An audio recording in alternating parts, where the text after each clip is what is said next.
প্রিয় ময়মনসিংহবাসী, আমরা জুলাই পদযাত্রায় নেমেছি কারণ আমরা আমাদের আকাঙ্ক্ষিত বাংলাদেশ এখনো পাইনি। আমরা কি পেয়েছি আমাদের আকাঙ্ক্ষিত বাংলাদেশ? আমরা পাইনি সে আমাদের আকাঙ্ক্ষিত বাংলাদেশ।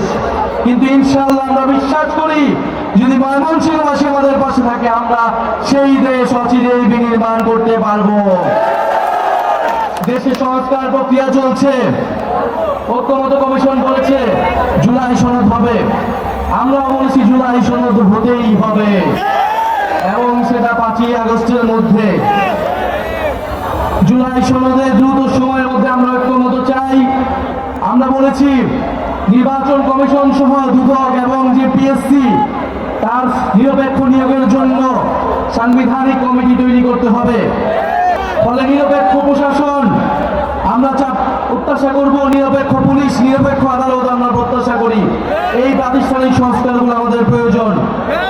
ইনশাআল্লাহ আমরা 5ই আগস্টের মধ্যেই জুলাই সনদ এবং জুলাই ঘোষণাপত্র আদায় করতে পারবো। এবং 3রা আগস্ট আমরা ঢাকায় জড়ো হচ্ছি। ময়মনসিংহবাসীকে আমরা আগাম দাওয়াত দিয়ে যাচ্ছি, যাতে ময়মনসিংহবাসী আমাদের সাথে এই জুলাই ঘোষণাপত্র এবং জুলাই সনদ আদায়ে আমাদের সাথে যোগ দেয়।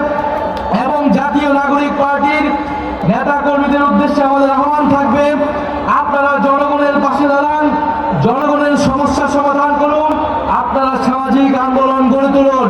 এই ময়মনসিংহবাসীর পক্ষে আপনারা আন্দোলন গড়ে তুলুন, দুর্নীতি, চাঁদাবাজ, সন্ত্রাসের বিরুদ্ধে সামাজিক আন্দোলন গড়ে তুলুন। যেভাবে গণ-অভ্যুত্থানে আপনারা রাজপথে নেমে এসেছিলেন, ঠিক একইভাবে আপনারা সামাজিকভাবে প্রতিরোধ গড়ে তুলুন। ইনশাআল্লাহ ময়মনসিংহবাসী আপনাদের সাথে এসে দাঁড়াবে।